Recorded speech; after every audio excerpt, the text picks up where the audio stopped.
Sobre la ley del servicio civil, el presidente ha reconocido que hay un nivel de desinformación tal que no se llega a comprender que va a permitir mejorar la condición y la calidad de trabajo de 500.000 de personas que trabajan en el Estado. Tengo el gusto de presentar a continuación al viceministro de Hacienda, el señor Carlos Oliva, que está en Buenos Días, Perú. Viceministro, gracias por venir. Muchas gracias por la invitación, buenos días. Su cargo también es conocido como aquel que administra la caja del Estado. ¿Le molesta esta definición? No, para nada. Yo creo que es válido porque es parte de lo que se hace, pero también se hacen muchas otras cosas más, ¿no? Como el hombre entonces que maneja la caja, díganos, ¿cuánto le cuesta al Estado implementar la ley del servicio civil? Sí. Se han hecho una serie de cálculos. Esta es una ley que le hemos trabajado por más de un año y todo indica que vamos a estar en alrededor de 2.500 millones de soles en el lapso de estos 6 años que va a durar la implementación. ¿Cuánto dijo, perdón? 2.500 millones. 2.500 millones de soles. Así es. Bueno, en 6 años, ¿no? En 6 años, claro. Así es. Ahora, ¿cuánto le cuesta hoy en día al Estado mantener 3 regímenes laborales? Es decir, el sistema que está hasta hoy, que se pretende cambiar, frente a lo que costará la nueva ley de servicio civil. Sí, a ver, el universo que toca esta ley cuesta más o menos 12.000 millones de soles. Y vamos a pasar a 14.500 en esos 6 años. Pero más que el costo, yo creo que el foco de la reforma es en mejorar la calidad del servicio que se le da a la población, ¿no? Y en ese sentido, en la medida en que logremos ese objetivo de que la gente, los 30 millones de peruanos, nos sintamos más cómodos con los servicios que nos da el gobierno, no solo en cobertura, sino también en calidad, cualquier inversión en ese sentido va a estar más que recompensada, ¿no? Es más una inversión que se está haciendo para mejorar la calidad de los servicios públicos, más que un gasto si es 2.000, 2.500 o 3.000 millones de soles, ¿no? Dígame con franqueza, ¿es muy caro mantener a un trabajador que no rinde en el Estado? Por supuesto, bueno, no solo en el Estado, ¿no? Yo supongo que en cualquier empresa también un trabajador que no rinde es relativamente caro. Entonces ahí uno tiene algunas opciones, ¿no? Despedirlo no siempre es la única opción, ¿no? Y en este caso, en el caso particular, lo que vamos a hacer nosotros es capacitar a nuestros trabajadores. Va a haber un programa muy intenso de capacitación para darles la oportunidad de ponerse a la talla de lo que vamos a proponer en términos de perfiles y una serie de cosas, ¿no? Como lo dijo ayer el presidente, el tema de los despidos masivos, esto nunca ha estado en la cabeza nuestra, ni lo va a estar, ¿no? Pero ¿cuánto pierde el Estado con el sistema actual? Bueno, es difícil llegar a una cifra, pero uno puede ver en la calidad de los servicios que se dan, ¿no? Y le puede preguntar usted a cualquier ciudadano cuando va a hacer un trámite, cuando va a pedir algún documento, cuando va a un hospital, cuánto tiempo se demoran en atenderlo, en darle una cita siquiera. Entonces, todo ese tipo de cosas tiene un gasto inmesurable en realidad, ¿no? Porque es difícil, como le digo, poner cuánto cuesta que a una persona le digan regrese al hospital en 3 meses o en 4 meses, ¿no? Claro, eso no tiene precio. pero aterrizándolo a números en el Estado, ¿no? Hablábamos de un trabajador que no rinde, hablamos de un sistema que se va a cambiar gradualmente. ¿Qué estamos mejorando en términos de presupuesto?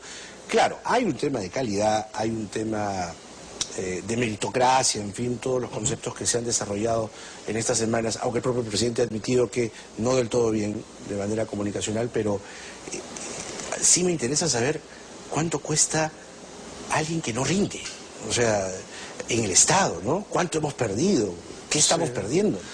Claro, bueno, habría que hacer primero una evaluación de cuáles son las personas que no rinden, pero al final una persona que no rinde, todo su sueldo anual es una pérdida, ¿no? Porque claro, en ese puesto puede haber otra persona que sí puede rendir. Entonces, claro, no tenemos la cifra exacta de si los 500.000 son 5, 10, 15, eso es algo que se va a ver en el transcurso del tiempo, ¿no? Porque otra cosa que también sería bueno desarrollar y decir es que el Estado está asumiendo un costo en evaluación y capacitación. Así es. Ahí, grosso modo, de cuánto estamos hablando y qué comprende esa evaluación y esa capacitación. Sí. Eso va a ser primero competencia de Servir, y nosotros estamos ya armando el presupuesto del año 2014 y estamos haciendo los cálculos con Servir para hacer la asignación presupuestal del año 2014 para que ellos puedan también dar este servicio. Porque cuando le hablo de los 2.500 millones, estamos hablando prácticamente del costo laboral en sí, ¿no? ¿Y hay un estimado de lo que se está trabajando? El próximo año probablemente hayan entre 80 y 100 millones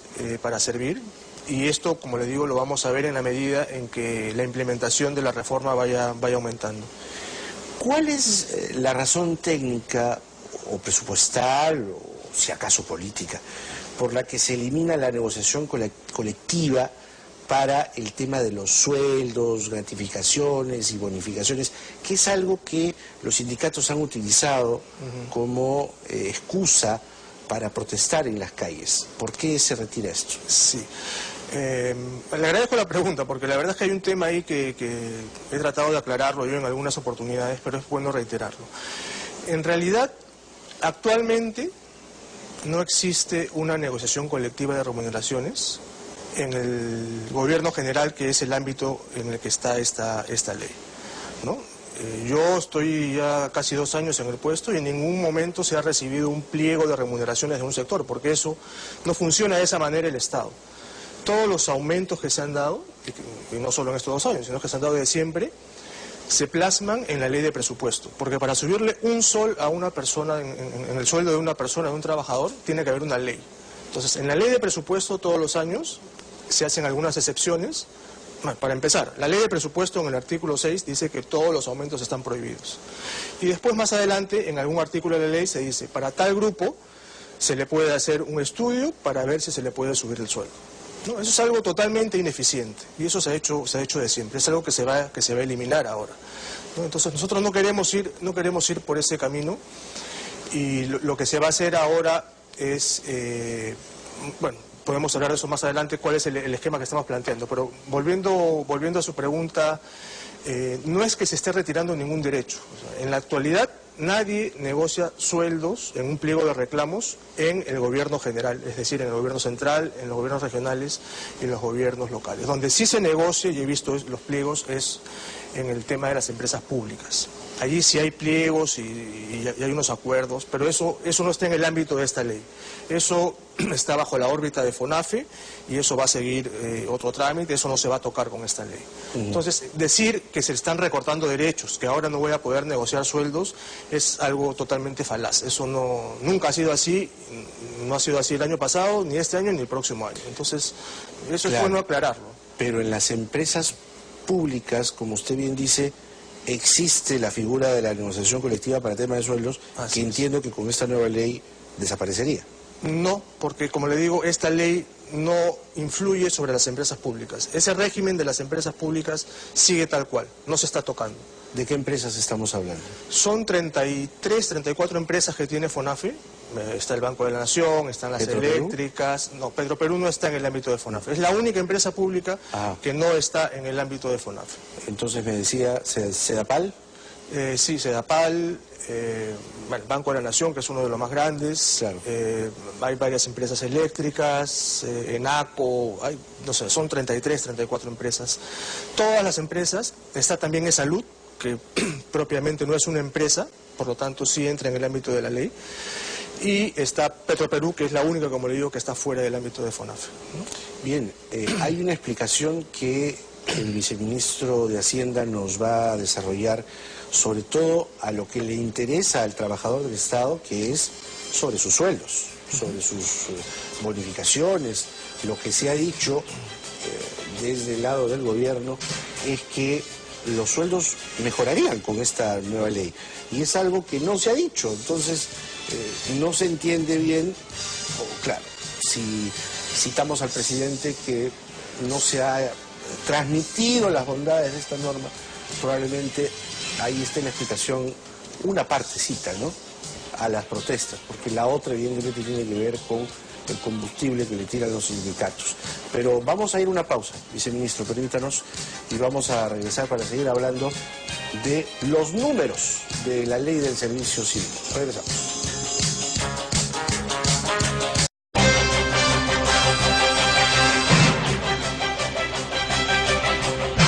Bien, está con nosotros el viceministro de Hacienda, Carlos Oliva, comentando los números de la ley del servicio civil, que como lo ha admitido el propio presidente, ha tenido una primera etapa de poca información o de desinformación, que probablemente ha sido una partecita de la protesta de los últimos días.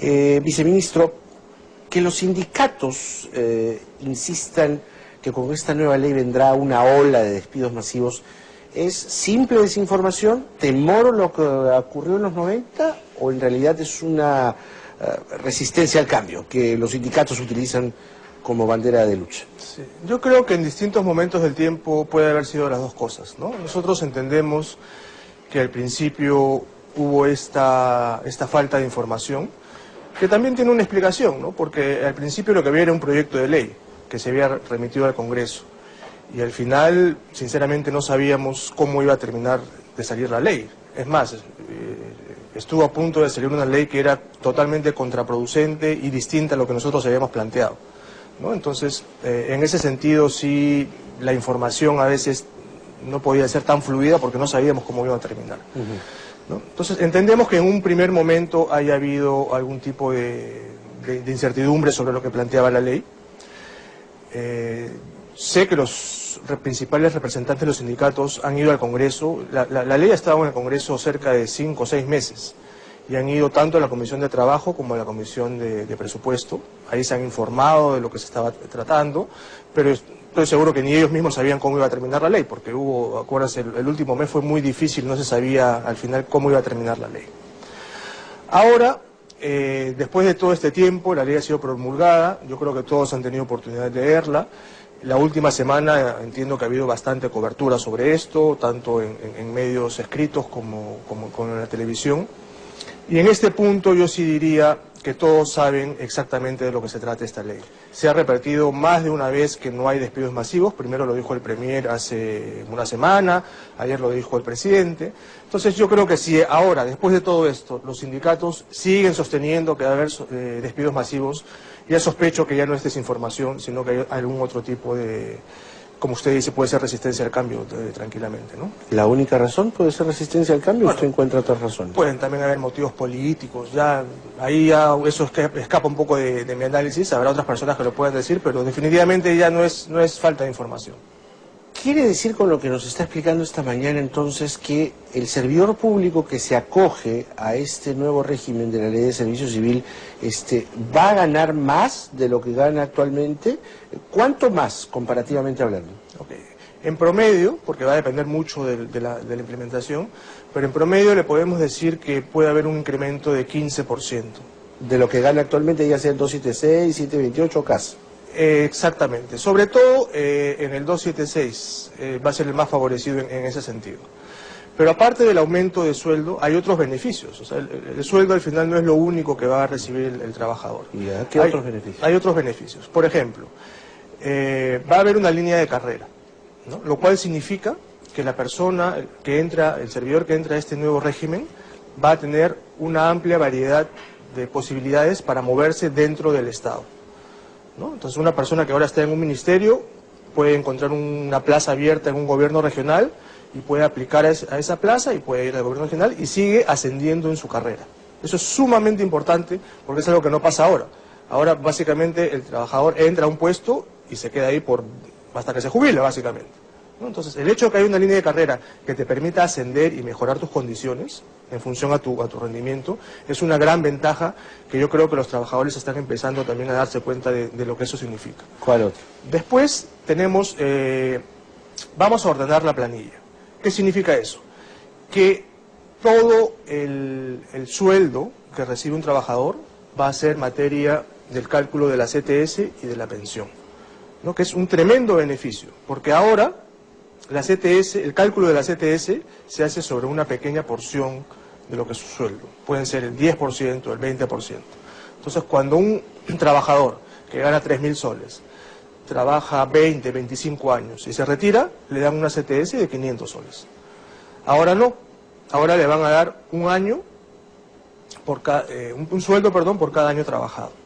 Entonces, basta que trabajes 2 años para que si ganas 3.000 soles te den 6.000 soles.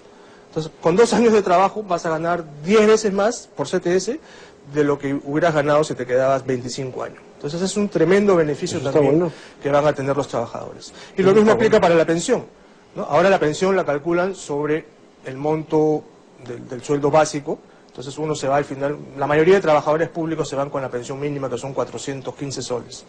Ahora la pensión va a ser sobre tu sueldo. Entonces, si yo estoy cotizando sobre 3.000 soles, es probable que me vaya con una pensión mucho mayor que los 400 soles. De acuerdo a cómo se ha diseñado la ley, y además de acuerdo a la forma en la que un servidor puede acceder al Estado o ir escalando posiciones en el Estado, ¿hay algún hueco ahí por el cual algún partidario o algún amigo del partido, del gobierno de turno pueda meter a su gente? Porque lo que han dicho no solamente políticos opositores al gobierno, sino alguno que otro sindicato o sindicalista por ahí, es que se va a meter en tropa a los partidarios del actual gobierno.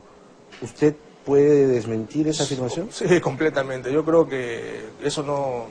A ver, es lo mismo que los despidos masivos, ¿no? Es uno de estos mitos que dicen, vamos a despedir a no sé cuánta gente y va a entrar la gente del partido. Entonces, eso es totalmente inverosímil. O sea, en ningún momento ha pasado por nuestra cabeza y es imposible. Además, imagínense pues la reacción pública que habría si hubiera un atisbo de que pueda pasar algo por el estilo, ¿no?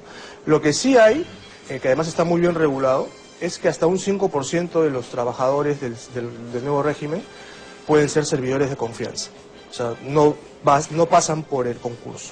Sin embargo, estos servidores de confianza tienen que cumplir con el perfil del cargo. O sea, no es que puedo traer a cualquier persona para poner en un puesto, ¿no? Lo único que lo exonero, entre comillas, es del concurso, pero tiene que cumplir con el perfil. Si el perfil me pide tales calificaciones, esa persona tiene que tener tales calificaciones. Y es solamente un 5% del total de la planilla de cualquier ministerio, cualquier gobierno regional, ¿no? Eso sí existe. Y es una medida también para que precisamente un ministro pueda ir con sus propios asesores, que es algo necesario, ¿no? Ahora, finalmente, el presidente ha dicho que esta ley del servicio civil va o está acompañada o se complementa con la reforma del sector salud, con la reforma de las fuerzas militares, en fin, con varias otras reformas que acompañan y abrazan a todo el sistema estatal. ¿Eso va a ser posible? ¿Hay dinero para todo eso? Sí, exacto, y ya estamos a medio camino en realidad. A ver, le pongo unas cifras gruesas para que la población tenga alguna referencia. Esta ley de servicio civil comprende a cerca de 500.000 trabajadores, ¿no? Después, en diciembre del año pasado se aprobó un decreto legislativo para reformar todo el sistema de las Fuerzas Armadas y la Policía. Ahí tenemos otros 150.000 funcionarios, servidores, que están bajo esa norma de las Fuerzas Armadas y la Policía. El año pasado también se aprobó la reforma del magisterio. Ahí hay 350.000 personas, ¿no? Que son los maestros principalmente, que están bajo el ámbito de esa ley. Entonces, si vamos sumando, ya tenemos casi 900.000 personas. Estamos trabajando la reforma del sector salud. Allí también son cerca de 100.000 personas, entre médicos y profesionales de la salud, que van a estar en el ámbito de esta ley. Entonces, si vamos sumando, nosotros estamos haciendo reformas en todo el aparato del recurso humano del sector público, que no es solamente, como le decía al principio, una reforma de sueldos, ¿no? Esa es la manera simple de verlo, pero en realidad todo esto trae reformas acompañadas, trae un sistema meritocrático, trae evaluaciones, trae mejora de calidad de servicios, trae su vinculación con el presupuesto por resultados. Entonces es todo una reforma que se está haciendo. Naturalmente la parte de remuneraciones pues es lo que más llama la atención, pero son una serie de reformas que estamos haciendo y las hemos venido haciendo a lo largo de estos 2 años, ¿no? Yo esperaría que ya al final del tercer año todas las reformas estén en camino, estén en proceso de implementación y naturalmente el que va a ver, yo creo, los frutos de esto son los siguientes 2 gobiernos, ¿no? No es precisamente este gobierno. Este es el primer paso que se está dando, pero que era necesario darlo, ¿no? El viceministro de Hacienda, Carlos Oliva, aterrizando la ley del servicio civil en cifras, su cargo también es conocido como el que administra la caja del Estado, así que sus declaraciones y lo que ha dicho esta mañana es de suma relevancia. Muchas gracias, viceministro. Hasta otra ocasión. Muy amable. Vamos a hacer una pausa. Ya están en los estudios los congresistas Marta Chávez y Jaime Delgado para comentar las declaraciones del